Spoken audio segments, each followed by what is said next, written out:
So, as we've talked about quite a bit this week, a lot of preparations for an upcoming Russian spacewalk currently targeted to take place on August 10th. Today in Mission Control, I'm joined by one of our resident spacewalk specialists, Devin Balch, who's here to tell us a little bit more about what they're going to be doing during the planned 6 to 6.5 hour spacewalk on Monday. So, Devin, first off, thanks so much for joining me. Sure. It's always great to get insight because we don't, always know exactly. It's tough to. My Russian isn't too good, so I have Mine trouble either. reading the ops notes. But I really appreciate you being here. Starting off, they have a lot of tasks, like every spacewalk's always packed usually. Starting off with some of the science work that they're going to be doing. What are some of the external experiments that they're going to be interacting with or replacing? Sure. So one of the first ones they'll be working with is the test experiment, which is a way that they can take samples. They have this swab device that is in a airtight container, and they can go around space station if they deem fit to swab an area that they need an analysis on, say underneath a thermal blanket or a micrometeorite shield, or if a vent is showing something, maybe swipe that. They put it in their container and then bring it home and bring it to the ground, and then they can do their analysis on it.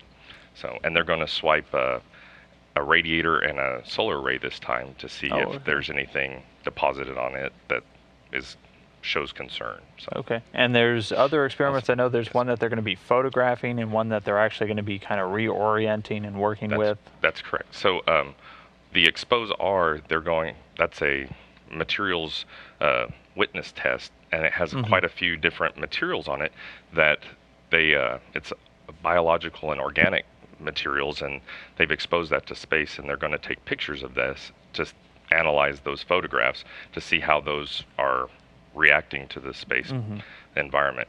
And also they're going to go up on and reorient this environmental experiment that is studying the environments of space, and they're going to reorient it to just get a different aspect of data from the environments of space. So Okay. And it's not just going to be science work for them out there. They're going to be doing some maintenance work as well. They're going to be installing some new items. What are they going to be, attaching to the outside of the station? sure.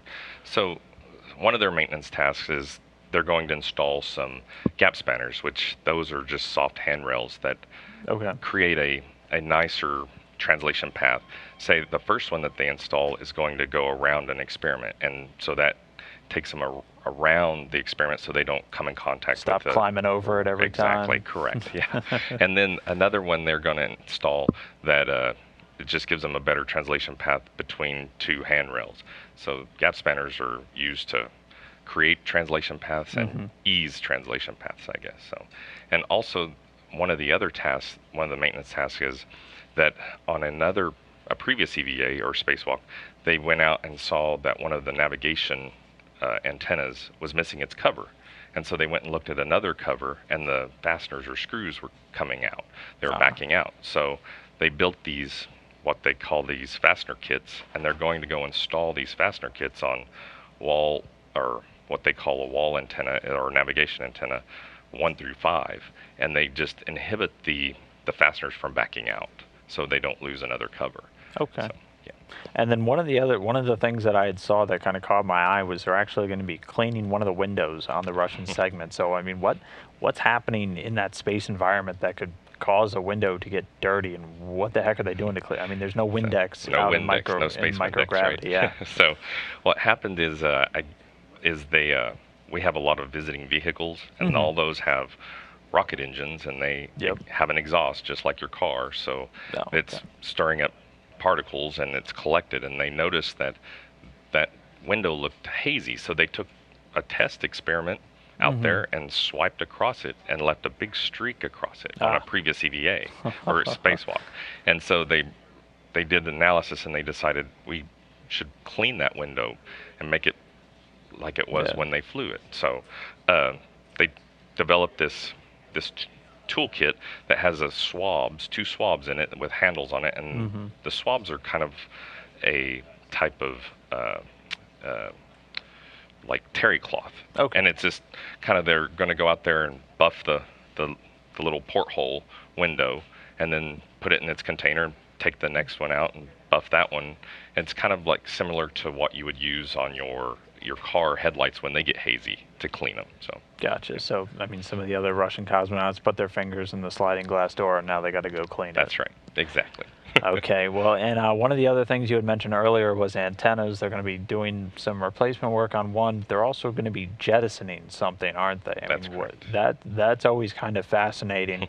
What goes into actually jet? So I mean, they're basically kind of throwing something overboard. Yes, they sure are. So previously I stated that one of the navigation antennas was missing its cover.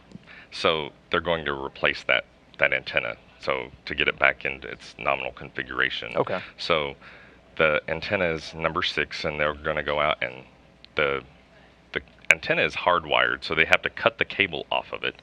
Oh, wow. And then they'll coil that up, and then they have to go and disconnect the connector at the other end.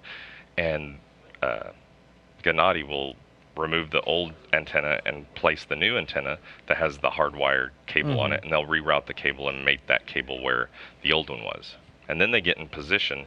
They take the old antenna down and get in a certain position that all the scientists have analyzed exactly the direction that it needs to go and the speed and everything else. So it's very a critical time. You don't want it to come back and recontact station somewhere. So they have a specific angle and cone that they're going to jettison exactly where and there's some play with it. Yeah, it's not exactly, they don't have a laser within tolerance. Exactly. Right. Yes. So and they'll jettison that, and hopefully it will re-enter and fire. It'll be a fiery ball and nothing will hit the ground. That's all right. And then one final task that I know they have is they're going to be taking a lot of pictures of the Russian segment itself. And I mean, why do they need to go out and do this, and what can people down here learn from them doing that?